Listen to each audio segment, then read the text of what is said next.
The steel jaws of the trap were a cold, dead weight around his leg. He had stopped feeling the pain hours ago, the blood having frozen into a dark crust against his white fur. A fox, pinned in the unforgiving Vermont wilderness, could only do so much. He had been desperate, hunted out of a small town for a stolen rotisserie chicken, and had fled into the deep woods without a thought. Now, survival was a fading ember. He bit his own tongue, the sharp tang of copper a desperate anchor to consciousness. Snowflakes melted on his nose and eyelashes. With a final, weary effort, he tried to flick his tail, half buried in the mounting drift. A whisper of a thought, a prayer to any entity that might be listening for the salvation of a fox.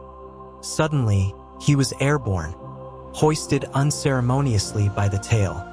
The world spun in a dizzying white and gray blur.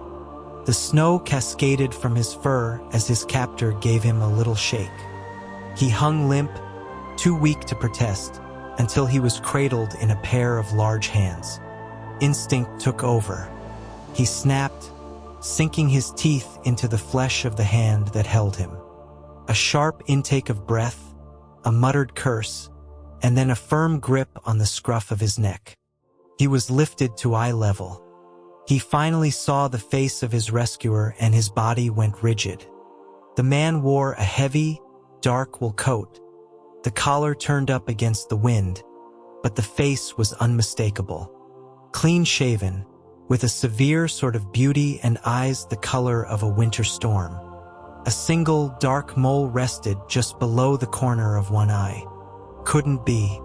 Julian stared, his fox brain struggling to connect the powerful, well-dressed man before him to the memory of a starving artist in a cramped New York City apartment.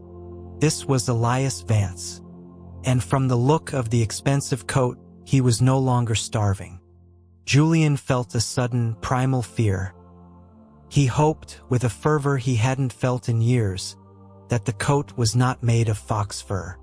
Elias's lips curved into a faint, unreadable smile. He remarked quietly that he'd thought Julian was long dead. Julian remained perfectly still, wishing he could communicate his agreement. Yes, this fox is dead, you can put him down now. But Elias did the opposite, tucking the small, shivering body inside his coat. He murmured that despite being a rather ugly specimen, there was a spark of something in him worth saving. Julian let out a series of indignant squeaks. He was not ugly. Elias Vance was the one who was ugly. His entire family was ugly. And this was kidnapping. Did foxes not have rights in this country? Their tangled history had begun a decade ago. Elias was a painter then, barely scraping by selling his work on the streets of Greenwich Village. Julian, newly comfortable in his human form, was on a mission to live up to the legends of his kind, determined to make 100 men fall hopelessly in love with him. He had stumbled upon Elias being cornered by a wealthy broker's son, a man whose suit cost more than Elias's rent for a year. The man was sneering, shoving a wad of cash at Elias, making crude remarks about his delicate features and offering to make him his kept boy. Elias's face was pale, his head bowed in humiliation, too powerless to fight back. Watching from the crowd, Julian had been incensed. Not out of any sense of justice, but out of pure professional pride. He was a genuine, supernatural seducer standing right there, and this oaf was harassing a human? It was a personal insult. It undermined his entire brand. He'd stormed over, dispatched the bully with a few well-placed words and a shove, and then turned to Elias with a triumphant smirk. Elias had simply offered a quiet word of thanks, gathered his scattered canvases, and walked away. Julian had followed him, baffled and furious. How could this man be immune to his charm? Was he a failure as a kitsune? He resolved then and there to make Elias Vance's life a living hell. He introduced himself as a fellow artist, a lie that was easy enough to maintain. Under this guise, he began his campaign of petty torment. He would accidentally spill turpentine on Elias's finished canvases. He would rearrange his supplies into maddening, illogical orders. He would corner him in his small studio, backing him against a wall, whispering threats of what he would do to him. Enjoying the way Elias's hands would clench and a fine sheen of sweat would appear on his brow. Yet, terrified that his new plaything might actually starve, he would also leave crumpled $20 bills on the floor. He reveled in the power dynamic. Elias might have the face of a fallen angel, but he was still just a man easily broken. Now, huddled inside that same man's coat as a Blacktown car whisked them through the gates of a sprawling Georgetown estate, Julian wished he could go back in time and slap himself. The warmth of the car and the gentle motion had lulled him, but the moment they were inside the house, Julian scrambled away from Elias, his panic renewed. Elias had become someone dangerous, someone important. Julian's past transgressions felt like a death sentence.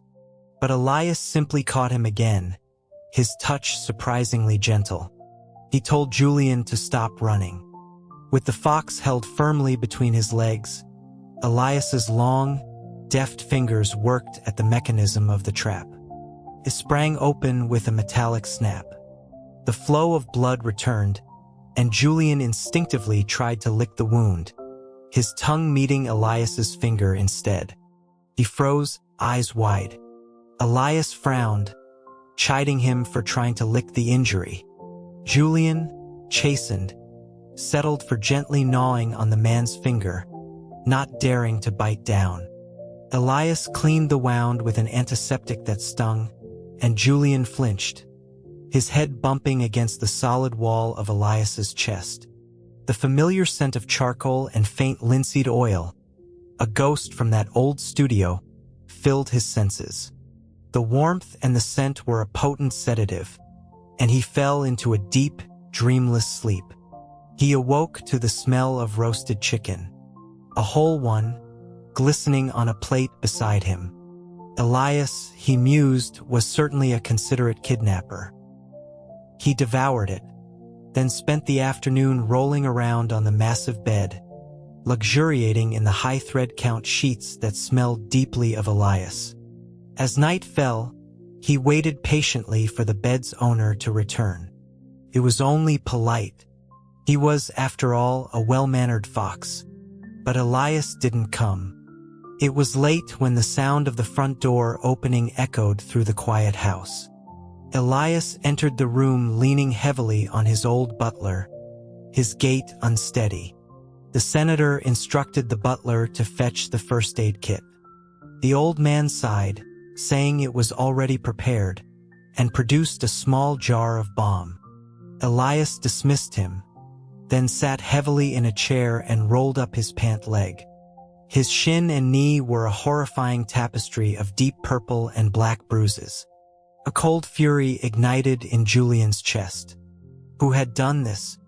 The butler's words from the hallway, though faint, provided the answer. He had been pleading with Elias, asking why he insisted on provoking the president. He was a senator, not a king. Nothing good could come of it. Elias had just given a bitter, weary laugh and told the man to go to bed. Julian leaped off the bed and rubbed his head against Elias's uninjured knee. The president. He would remember that name. Elias scooped him up, carefully inspecting the wound on his leg. After satisfying himself that it was healing properly, he set Julian on the massive mahogany desk where he had begun to work through a stack of documents. Julian felt a pang of disappointment. In the old days, when Elias was just a poor artist, Julian would sit in his lap while he sketched, distracting him, whispering nonsense until Elias's cheeks flushed with color. Now, he was just a stray animal, a temporary diversion. He decided this would not stand. He leaped onto the desk, scattering papers. He nudged an inkwell with his nose until it tipped over, bleeding a black stain across a pending bill. He then laid down on the remaining documents, resting his head on Elias's arm and staring up at him with wide, innocent eyes. After a long moment of silence, Elias chuckled softly, stroking his fur. He declared it was time for bed.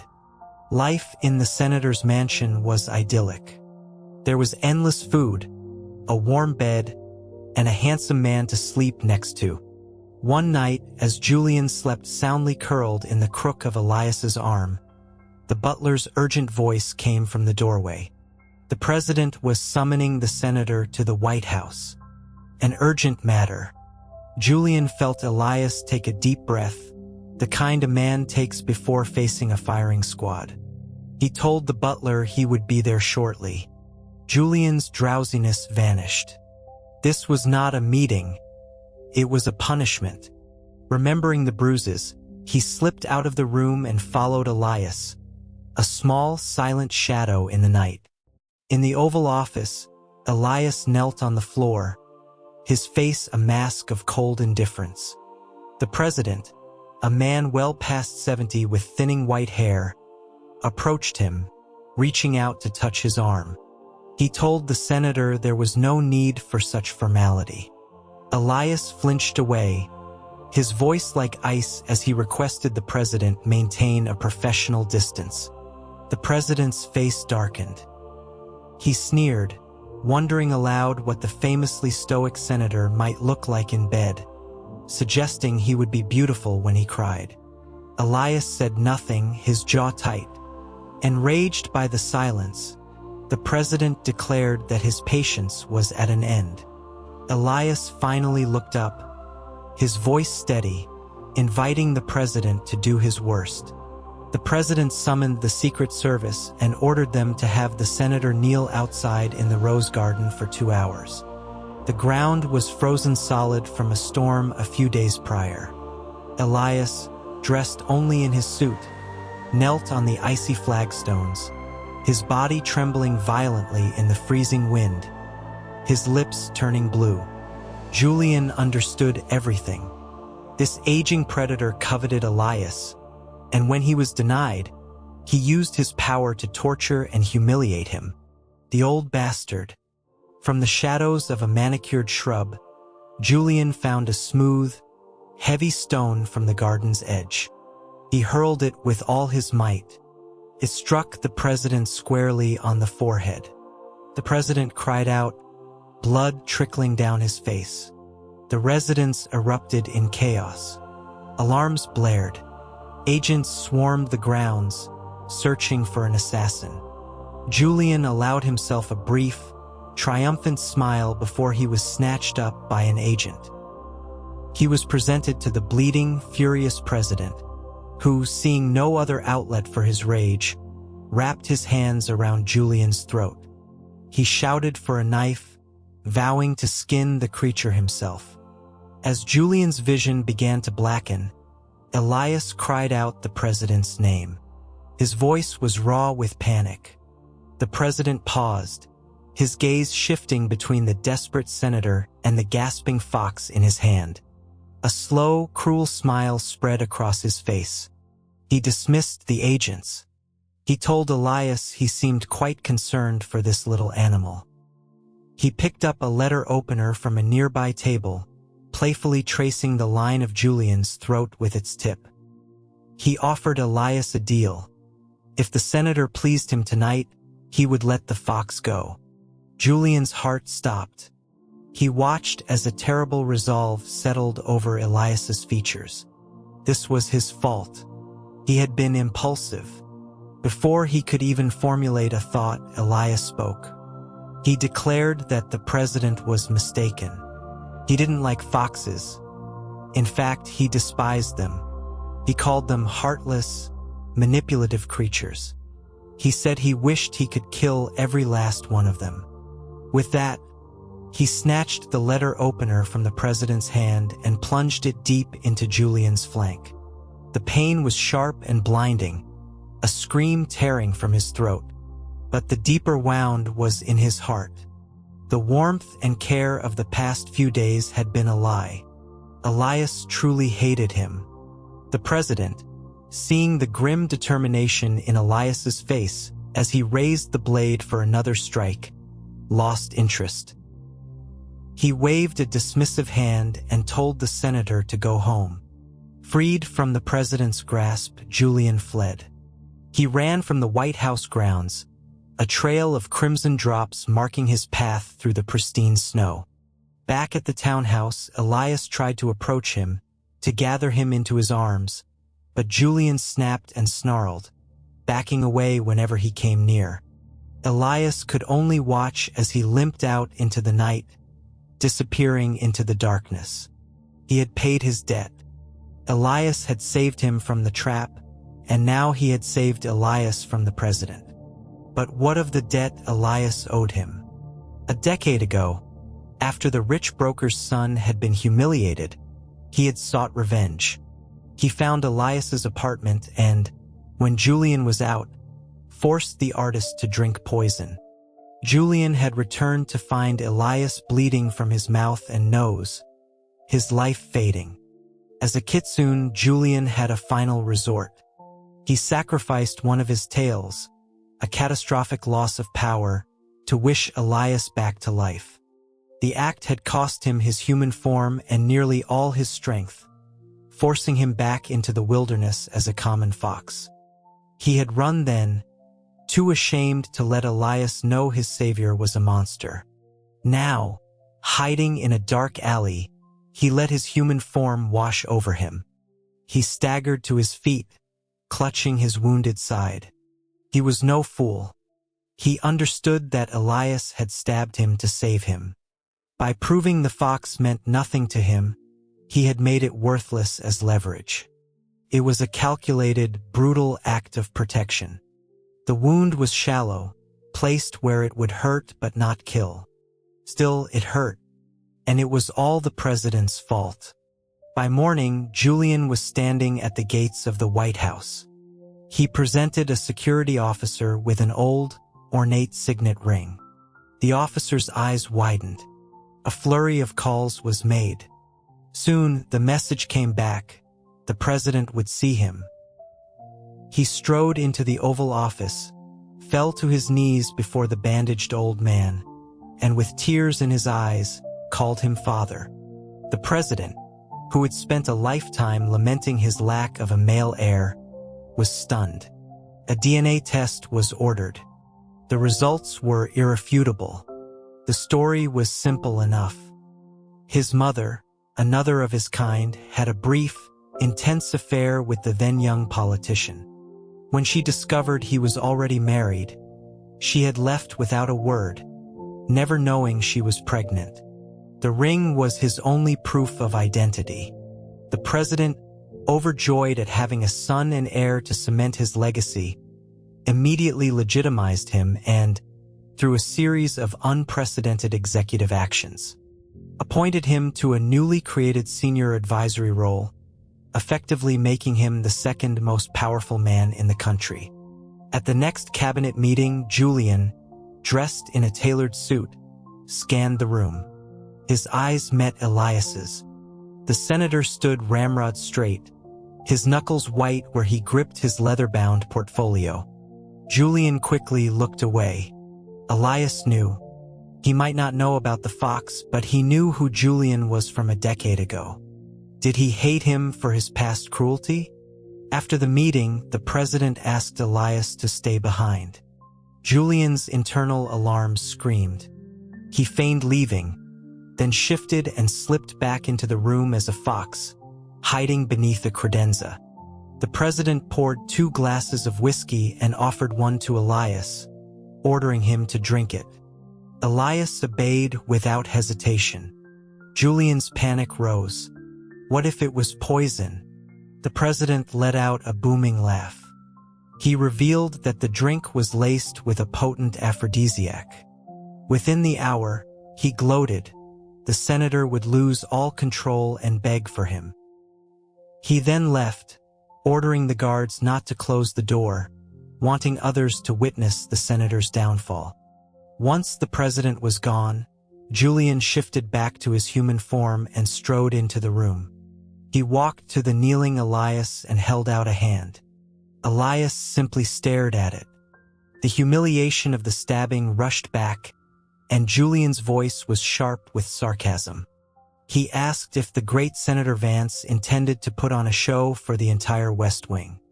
Elias's eyes filled with tears that did not fall.